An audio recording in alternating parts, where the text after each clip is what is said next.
Hi guys, this is Harshita and today we will continue with interest on capitals topic and we will start with an example and presentation related to interest on capital. So we'll start with example. A और B partners हैं. 1 अप्रैल 2019 को उनके capital का balance है A का 4 lakh, B का 3 लाख. 1 अगस्त 2019 को कुछ कैपिटल इंट्रोड्यूस की गई. इंट्रोड्यूस क्या की गई? ए ने 50,000 लेकर आया और बी 40,000 और लेकर आया और बी ने विड्रॉ किए 15,000 on 1 March 2020. Interest on capital 6% per annum है और हमें कैलकुलेट करना है interest on capital. How we will do that? First we will write calculation of interest on capital. A के केस में ये 1/4/2019 को इसका बैलेंस 4 लाख था. जब ये बैलेंस 4 लाख था, अब ये 1 अगस्त 2019 को 50,000 और लेकर आता है. जब ये 50,000 और लेकर आता है, दैट मीन्स ये जो 4 लाख है वो कब तक रहते हैं? 31 जुलाई तक रहते हैं. फर्स्ट अगस्त को क्योंकि ये चेंज हो जाएगा, दैट मीन्स 31 जुलाई तक रहते हैं. तो 4 लाख पे जो ब्याज है वो सिर्फ 31 अगस्त तक मिलना चाहिए. 31 जुलाई तक, सॉरी 31 जुलाई तक मिलना चाहिए. 31 जुलाई तक कितने महीने हो जाते हैं हमारे? अप्रैल, मई, जून, जुलाई, 4 मंथ्स होते हैं. तो हम 4 मंथ्स में कैलकुलेट करेंगे. 4 lakh into 6% into 4/12 that will be 8,000. 1 अगस्त को ये चेंज हो जाता है, 4 लाख में और 50,000 एडिशन हो जाता है. That means it will be 4,50,000 और एक ही आगे कुछ इंफॉर्मेशन है नहीं. दैट मीन्स ये 4,50,000 आगे 31 मार्च तक कंटिन्यू रहेगा. 4,50,000 जो है वो आगे 8 मंथ्स तक रहेगा बिकॉज पहले 4 मंथ्स का था. देन अगस्त, सितंबर, अक्टूबर, नवंबर, दिसंबर, जनवरी, फरवरी, मार्च 8 मंथ्स हो जाएंगे. 8 मंथ्स में आप कैलकुलेट करेंगे 4,50,000 into 6% into 8/12 that would be 18,000 and total figure would be 22,000. That means हमको जो इंटरेस्ट ऑन कैपिटल ए को देना है that would be 22,000. Now we will proceed with B. B के केस में 3 लाख जो था वो रहा 31 जुलाई तक और वो that would B 4 month again. 3 lakh पे 4 महीने का जब ब्याज कैलकुलेट करेंगे that would B 3 lakh into 6% into 4/12 that would B 6,000. उसके बाद 1 अगस्त 2019 को बी भी 40,000 और लेकर आया तो 3 lakh plus 40,000 is 3,40,000. But B के केस में 1 मार्च 2020 को बी ने कुछ पैसे विड्रॉ कर लिए, 15,000 विड्रॉ कर लिए. दैट मीन्स ये 40,000 3,40,000 जो है वो 7 मंथ्स के लिए रहा हमारे पास क्योंकि 1 मार्च को हमारी कैपिटल फिर चेंज हो गई है बिकॉज 15,000 विड्रॉ कर लिए गए हैं. तो 3,40,000 जो 7 मंथ्स के लिए रहा, 3,40,000 इंटू 6% इंटू 7/12 वुड बी 11,900. उसके बाद जब ये 3,40,000 थे उसमें से 15,000 विड्रॉ करिए. विड्रॉ का मतलब निकाल लेना, that would be a drawing. तो 3,40,000 में से 15,000 अगर आप माइनस कर देंगे तो दैट वुड बी 3,25,000. 3,25,000 पे 1 मार्च से 31 मार्च तक का ही कैलकुलेट होगा, दैट वुड बी 1 मंथ. तो 1 मंथ का इंटरेस्ट जो निकालेंगे 3,25,000 into 6% into 1/12 that would B 1,425 and total figure would B 19,525. तो ये हमें पूरा अमाउंट देना पड़ेगा. अगर आपको सिर्फ इंटरेस्ट ऑन कैपिटल निकालने के लिए आता है तो आपको ऐसा प्रेजेंटेशन देकर आना है आंसर के लिए पेपर में. मंथ्स जो गलती ज्यादातर होती है वो मंथ्स कैलकुलेट करने में होती है. मंथ्स बहुत ध्यान से करना. अगर यहाँ पर 1 अगस्त लिया है तो it will not be counted. अगर यहाँ पर 31 अगस्त है this month would be counted. तो मंथ्स का कैलकुलेशन बहुत ध्यान में रखना. डेट्स, अगर यहाँ पर डेज की बात हो जाती है लाइक 14 अगस्त तो हम डेज में कैलकुलेशन करते फिर और डेज कंसिडर किया जाएगा. अगर it would be a leap year 366 days would be taken. अगर लीप ईयर नहीं है तो 365 days would be taken.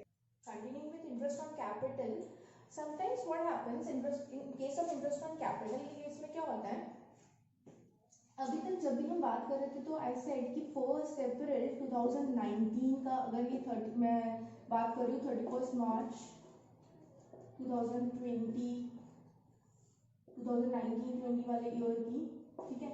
31 March 2020 को हम कैलकुलेट कर रहे हैं और मैं ये लिखी थी 1 अप्रैल 2019 को.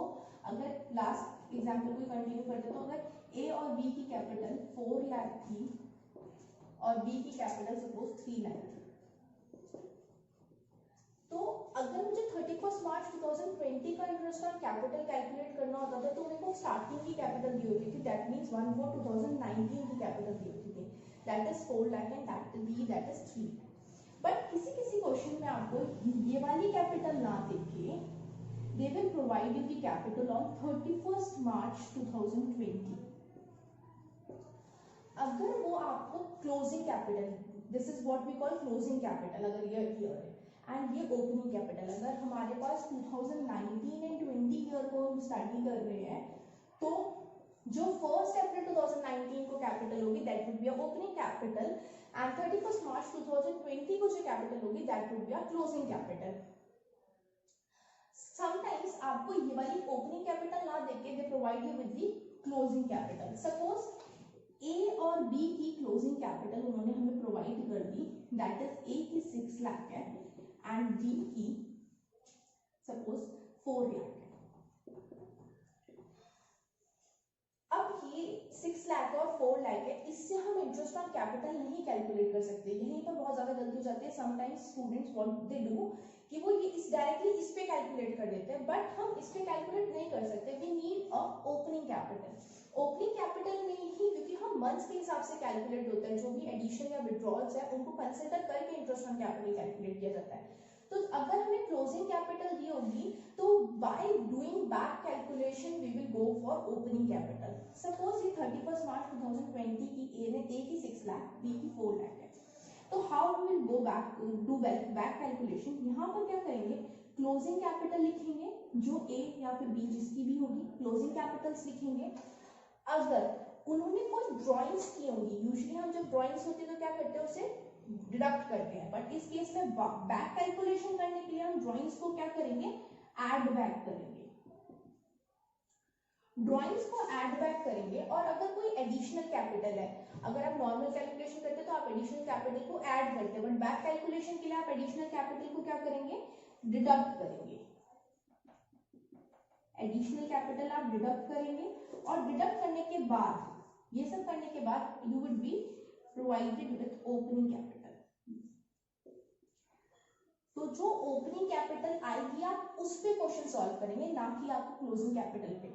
कीप इन माइंड, आपको क्लोजिंग कैपिटल पे नहीं इंटरेस्ट ऑन कैपिटल निकालना होता है, आपको प्रॉपर कैलकुलेशन के साथ स्टार्टिंग से चाहिए होता है। आपको ओपनिंग कैपिटल से ही स्टार्ट करना होता है कि ओपनिंग कैपिटल पे कितना आया है। ओपनिंग कैपिटल जो है, अगर ओपनिंग कैपिटल नहीं दे रखी है और आपको क्लोजिंग कैपिटल दे रखी है क्वेश्चन में, तो आपको क्या करना पड़ेगा, डायरेक्टली वहां पर ओपनिंग कैपिटल पे क्लोजिंग कैपिटल पे ना कैलकुलेट करके आपको ओपनिंग कैपिटल पे रीच करना पड़ेगा। ओपनिंग कैपिटल पे रीच करने के लिए क्या करना पड़ता है, क्लोजिंग कैपिटल जो दी होती है उसमें ड्राइंग्स ऐड करनी पड़ती है और एडिशनल कैपिटल लेस करनी पड़ती है, so you reach for opening capital और फिर इस पे इंटरेस्ट ऑन कैपिटल कैलकुलेट करता है। कई बार ऐसे क्वेश्चन आते हैं एंड स्टूडेंट्स यही गलती कर जाएंगे कि they do it on closing capital instead of doing on opening capital. Will be studying about capital account of partners. Partners के कैपिटल अकाउंट दो तरीके के हो सकते हैं, एक होता है फिक्स्ड कैपिटल अकाउंट, दो तरीके के हो सकते हैं, एक होते हैं फिक्स्ड कैपिटल अकाउंट, दूसरा हो सकता है fluctuating capital account.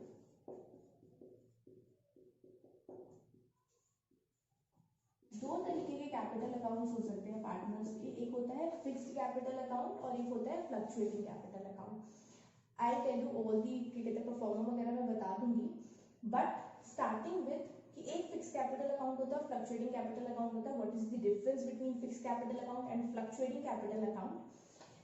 Fix capital account का मतलब क्या होता है, यहाँ पर ये माना जाता है कि जो कैपिटल है पार्टनर्स की, suppose we have two partners A and B, ये कहा जाता है कि अगर ये मैं बोलती हूँ इनकी फिक्स्ड कैपिटल अकाउंट है, फिक्स कैपिटल अकाउंट का मतलब माना जाता है कि इनकी कैपिटल्स जो है फिक्स्ड है। सपोज कैपिटल फिक्स्ड का मतलब मैं बताती हूँ, सपोज ए की कैपिटल 2 लाख है और बी की कैपिटल 4 लाख है। तो यूजुअली आपको याद होगा जब लास्ट क्लास 11th में हम पढ़ते थे, तो हम क्लास 11th में जब हमने कैपिटल, तब हम प्रोपराइटर का पढ़ते थे, तो क्लास 11th में हम क्या करते थे, जब हम कैपिटल बनाते थे बैलेंस शीट के अंदर कैपिटल लिखते थे, तो उस कैपिटल में क्या करते थे, अगर कोई एडिशनल कैपिटल होती थी तो ऐड करते थे, ड्राइंग्स होती थी तो माइनस कर देते थे, और अगर कोई प्रॉफिट्स होते थे तो वो भी ऐड कर देते थे और हमारी कैपिटल आ जाती थी, ठीक है। बट यहाँ पर क्या माना जाता है, जब मैंने बोला कि फिक्स्ड कैपिटल अकाउंट है, व्हेन आई से दैट उनकी कैपिटल्स फिक्स्ड है, तो इसका मतलब क्या होता है, इस कैपिटल के अंदर nothing would be done except addition of capital. इस कैपिटल अकाउंट को आप तब तक नहीं क्या कहते हैं चेंज करोगे या तब तक इसमें कोई इफेक्ट नहीं करोगे until and unless it is addition of capital or it is withdrawal of capital।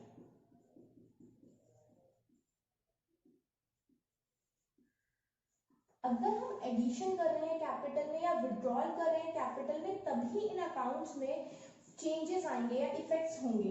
बाकी अगर कुछ भी और भी कुछ केसेस होते हैं, लाइक कि अगर सैलरी मिल रही है पार्टनर को, तो यूजुअली हम अगर सैलरी वगैरह भी मिलती है तो कैपिटल में ऐड करते हैं। अगर आपको क्या कहते हैं इंटरेस्ट ऑन कैपिटल मिल रहा है, वो कैपिटल में ऐड होता है। बट इस केस में जब कैपिटल्स फिक्स्ड होंगी तो कुछ भी नहीं किया जाएगा, कैपिटल्स फिक्स्ड होंगी तो ये वाली कैपिटल्स जो होंगी वो फिक्स्ड रहेंगी, इंटैक्ट रहेंगी जैसे as it is, until and unless अगर एडिशन ऑफ कैपिटल होता है या फिर विड्रॉल ऑफ कैपिटल होता है। अगर एडिशन ऑफ कैपिटल होगा या फिर विड्रॉल ऑफ कैपिटल होगा तभी ये कैपिटल्स चेंज होगी, अदरवाइज ये कैपिटल्स नहीं चेंज होगी। Then you will be thinking कि फिर बाकी अगर जो चीजें होंगी like interest on capital, salary या पार्टनर्स को जो भी चीजें मिलेंगी वो इफेक्ट्स हम कहां पर लेंगे। तो in case of fix capital account, एक तो फिक्स कैपिटल अकाउंट बनता है और साथ ही साथ इनके एक और अकाउंट बना दिए जाते हैं। फिक्स कैपिटल अकाउंट के अंदर हम दो अकाउंट्स क्रिएट करते हैं, एक होता है फिक्स कैपिटल अकाउंट, एक होता है इसके अंदर करंट अकाउंट। करंट अकाउंट, जो करंट अकाउंट होता है इसके अंदर आपके इसके अलावा के जितने भी ट्रांजैक्शंस हैं लाइक एडिशन ऑफ कैपिटल और विड्रॉल ऑफ कैपिटल से रिलेटेड कोई भी ट्रांजैक्शन जो कैपिटल अकाउंट में इफेक्ट डालता है वो करंट अकाउंट में कंसीडर किया जाएगा। वो कौन से अकाउंट में कंसीडर किया जाएगा, करंट अकाउंट में कंसीडर किया जाएगा। अभी I will prepare the pro forma, I will show the pro forma. अभी सिर्फ समझ रहे हैं फिक्स कैपिटल अकाउंट क्या होता है। फिक्स कैपिटल अकाउंट एक ऐसा कैपिटल अकाउंट होता है जहां पर कैपिटल्स फिक्स्ड रहती हैं, they will not change until and unless there is a addition of capital or withdrawal of capital। जब भी ये ऐसी ही रहेंगी, इसमें कोई भी चेंजेस नहीं आएंगे अगर एडिशन होगा कैपिटल का या विड्रॉल होगा कैपिटल का। अगर ये दोनों चीजें होती हैं तभी कैपिटल चेंज होगी, वरना नहीं चेंज होगी। और बाकी कोई भी ट्रांजैक्शंस या कोई भी चीजें जो इफेक्ट करती है कैपिटल अकाउंट को would be considered current account of partners. ठीक है, What does fluctuating capital account means then? Fluctuating capital account में it remains the same, जैसा हम पहले कैपिटल अकाउंट में करते थे वैसा ही रहता है। यहाँ पर जो भी ट्रांजेक्शंस हैं, जो भी नॉर्मल कैपिटल अकाउंट है, सपोज ए और बी के कैपिटल अकाउंट है, ए का 4 लाख है और बी का 6 लाख है, तो कोई भी जो भी इफेक्ट्स कैपिटल को, जो भी ट्रांजेक्शंस कैपिटल को इफेक्ट किए जाते हैं वो एक ही अकाउंट में कंसीडर किए जाएंगे। इसी में ही आप एडिशन भी करोगे, इसी में ही आप ड्रॉइंग्स भी डिडक्ट करोगे, इसी में ही आपको इंटरेस्ट ऑन कैपिटल मिलेगा, इसी में आपको सैलरी मिलेगी। सारे ट्रांजैक्शन एक ही अकाउंट में किए जाते हैं। तो what we can summarise is fix capital account के केस में we will prepare two accounts, that is एक fix capital account and one is current account, that means partners capital account and partners current account। And in case of fluctuating capital account we will prepare only one account, that is capital, partners capital account। Now we will be discussing the performer related to fixed capital account। fixed capital के account के case में जैसे हमने discuss किया कि दो तरीके के अकाउंट्स बनेंगे fixed capital account के केस में, एक capital account, एक current account। जो कैपिटल अकाउंट होगा उसमें सिर्फ कौन से ट्रांजैक्शंस आएंगे, या तो एडिशनल ऑफ कैपिटल हो या फिर विड्रॉल ऑफ कैपिटल हो। सपोज हमारे पास बाय बैलेंस बीडी है ऑलरेडी, अगर हमारा पुराना बिजनेस फर्म कंटिन्यू है तो बैलेंस बीडी होगा, अगर नया स्टार्ट है तो बैलेंस बीडी नहीं होगा। तो बाय बैलेंस बीडी, उसके बाद बाय कैश और बैंक अकाउंट, यहाँ पर ये एडिशनल कैपिटल के लिए होगा, एडिशनल कैपिटल के लिए होगा। Cash account debit to capital account, तो एडिशनल कैपिटल हमारे बिजनेस में पैसा आया है तो बाय कैश लिखेंगे, शायद लेजर एंट्री लेजर पोस्टिंग्स आती होंगी।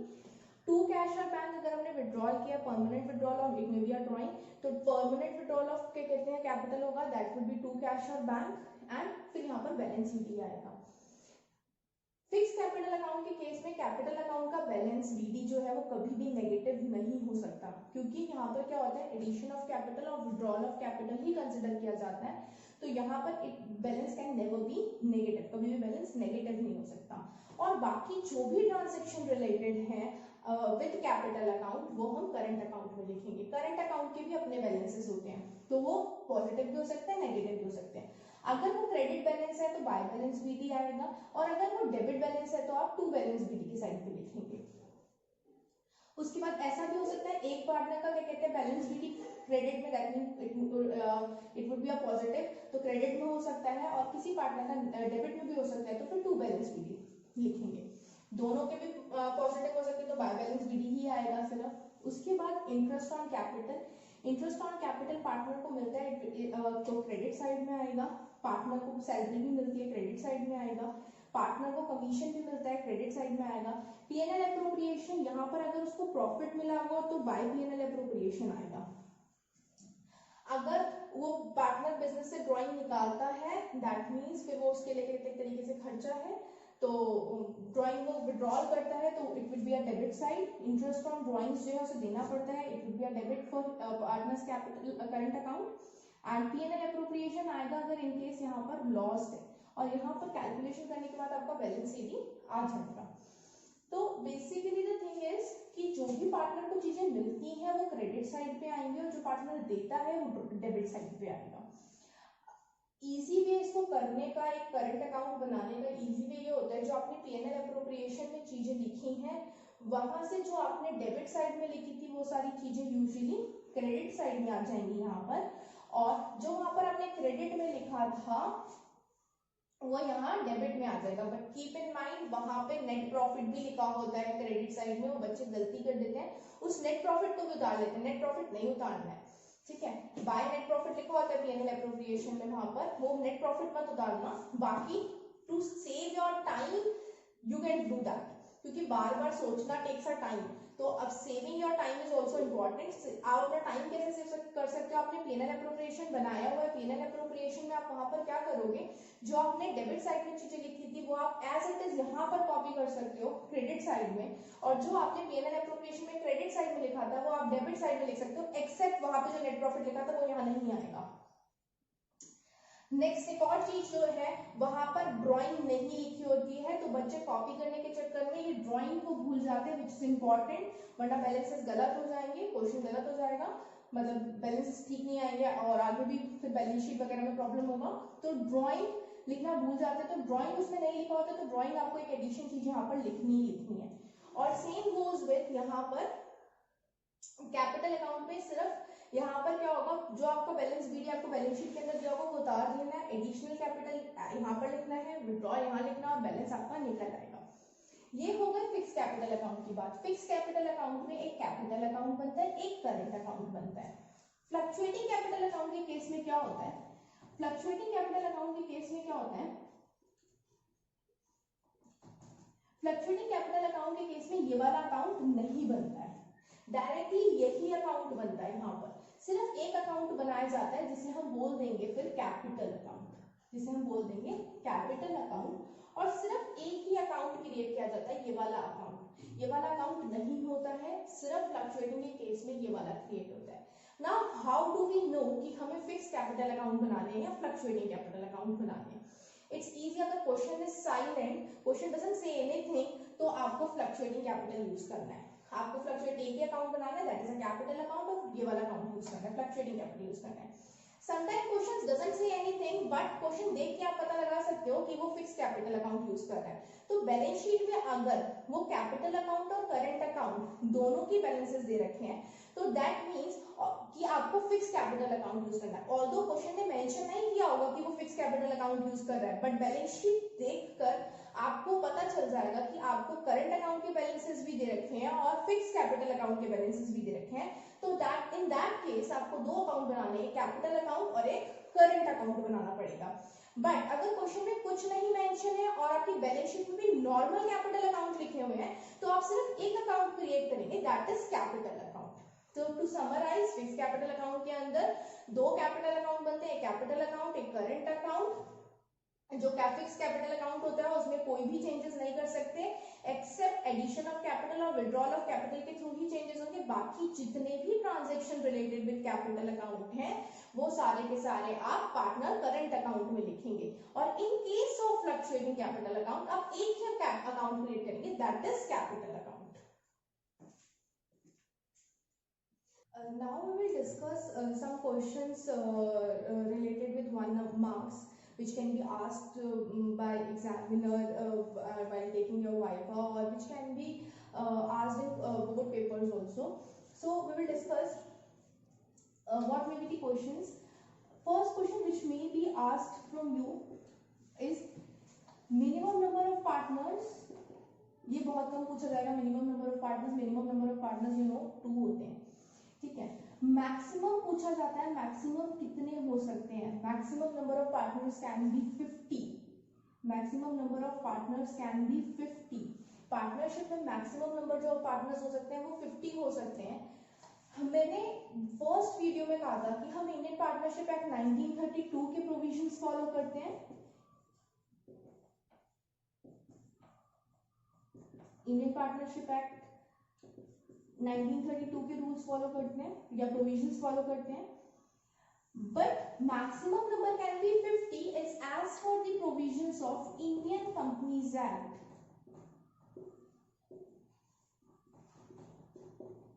Indian companies act 2013। बहुत बार ये क्वेश्चन पूछा जाता है, maximum number of partners can be dash and as per the provisions of dash. तो बहुत बच्चे ये गलती करते हैं, they write Indian Partnership Act 1932, that is wrong. Indian Companies Act 2013 is the right answer. So what we have to write is maximum number of partners can be 50 and it is as per the provisions of Indian Companies Act 2013. ये 1 marks में बहुत ज्यादा बार बार repeat होके आता है question. एक question ये आता है कि सपोज ये एक पार्टनर है ए और दूसरा पार्टनर है बी, अगर मैं इनकी इंडिविजुअलिटी पूछूं तो they are individually called as partners. तो ये इंडिविजुअली, अगर मैं इनकी इंडिविजुअली के बारे में पूछूं तो they are individually known as partners and collectively known as. अगर मैं इनको पूछूं कि ये इंडिविजुअली क्या है तो ये पार्टनर्स हैं हमारी पार्टनरशिप में, और अगर मैं इनको कलेक्टिवली पूछूं, इकट्ठे पूछूं तो ये इकट्ठे हमारे कलेक्टिवली क्या है, फर्म है। ये भी बहुत ज्यादा रिपीटेड क्वेश्चन है। Individually they are partners, collectively they are firm. So ये बहुत ज्यादा रिपीटेड क्वेश्चन आते हैं कि मिनिमम नंबर ऑफ पार्टनर्स तो बहुत कम पूछा जाएगा, मैक्सिमम पूछा जाएगा, मैक्सिमम 50 होते हैं as per Indian companies act 2013। और इंडिविजुअली क्या बोला जाता है, they are called partners and collectively they are known as firm. एक क्वेश्चन जो ये भी आता है वो ये आता है, ए और बी जो है वो कोई चैरिटी पर्पस काम कर रहे हैं, चैरिटेबल काम कर रहे हैं, चैरिटेबल डिस्पेंसरी चला रहे हैं, चैरिटेबल स्कूल चला रहे हैं, suppose let's take charitable school चला रहे हैं। And now B is asking कि हमें पार्टनरशिप डीड फॉर्म कर लेनी चाहिए, और उसने बोला पार्टनरशिप डीड बना लेनी चाहिए। तो what is your opinion on that कि पार्टनरशिप डीड बनानी चाहिए या नहीं बनानी चाहिए? तो answer is no, partnership deed नहीं बनाई जाएगी because they are doing a charitable work, they do not require any partnership deed because their motive is not to earn profit. So इस केस में ये कहते हैं पार्टनरशिप डीड नहीं बनाने की कोई नीड है, they can work like that only. Thank you.